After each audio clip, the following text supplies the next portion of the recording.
CBSE class 12 chemistry हमारा chapter है alcohols, phenols and ethers. अगला क्वेश्चन है क्वेश्चन नंबर 52। यह क्वेश्चन सीबीएसई 2021-22 में 1 मार्क का पूछा गया था।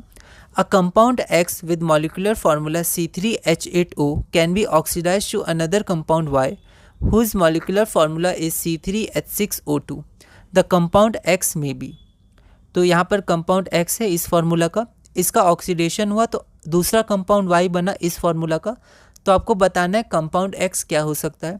आपके पास 4 ऑप्शन है। एक बार आप इस क्वेश्चन को ट्राई करिए, फिर हम लोग आगे बढ़ते हैं।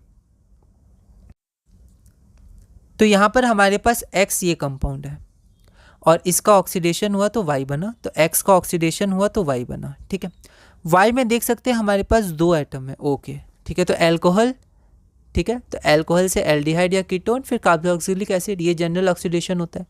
तो 2 ऑक्सीजन एटम किस में होते हैं? कार्बोक्सिलिक एसिड में, मतलब एसिड बन रहा है। ठीक है, तो अगर एसिड बन रहा है तो हमारा एक्स में जो अल्कोहल होगा वो टर्मिनल होना चाहिए, क्योंकि कीटोन होगा तो फिर बॉन्ड ब्रेक हो जाएगा। ठीक है, तो जो टर्मिनल अल्कोहल होगा उसका हमारा एल्डिहाइड या एसिड बन जाएगा। ठीक है, तो यहाँ एसिड बन रहा है तो एक्स क्या है? टर्मिनल अल्कोहल है ना। तो C3H6O, अभी हम यहाँ से सोच सकते हैं C3H7 अल्काइल ग्रुप, ROH, तो प्रोपाइल अल्कोहल मतलब प्रोपेन 1ऑल, क्योंकि टर्मिनल है। तो प्रोपेन 1ऑल हमारा X हो गया।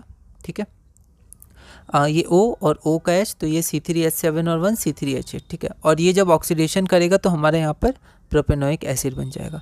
पर हमें X पूछा था, X क्या होगा? तो X हमारा प्रोपेन 1ऑल होगा और हम स्ट्रक्चर देखेंगे तो हमारा आंसर नंबर C हो जाएगा, option number C।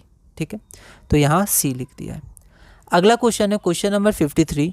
Draw the structure and name the product formed if the following alcohols are oxidised. तो आपके पास 3 अल्कोहल हैं, इनका ऑक्सीडेशन हुआ है, तो जो प्रोडक्ट बनेगा उस प्रोडक्ट का स्ट्रक्चर और नाम हमें लिखना है। यह क्वेश्चन दिल्ली 2012 में 3 मार्क्स का पूछा गया था।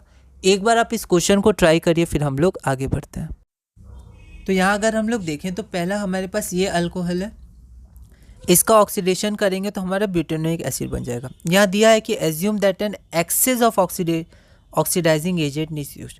तो इसका एक्सेस में होगा तो यहाँ पर एल्डिहाइड से फिर एक्सेस, तो लास्ट क्या होता है? Carboxylic acid.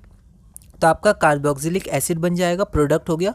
और प्रोडक्ट का हमें नाम लिखना था और स्ट्रक्चर लिखना था, तो ये स्ट्रक्चर हो गया और ये इसका नाम हो गया ब्यूटेनोइक एसिड। दूसरा ये था तो ये कीटोन में ही जाएगा। ठीक है, तो 2 ब्यूटेनोन हो गया इसका नाम। और जो तीसरा है फिर से टर्मिनल अल्कोहल है, तो ये आपका पूरा एसिड बना देगा।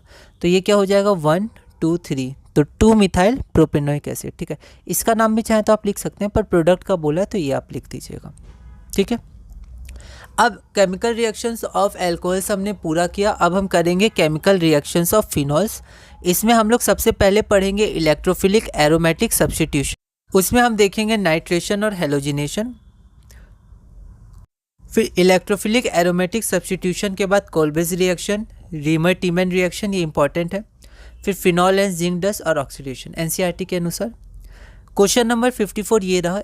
इस क्वेश्चन को आप ट्राई करिएगा, अगली वीडियो में हम इसे सॉल्व करेंगे।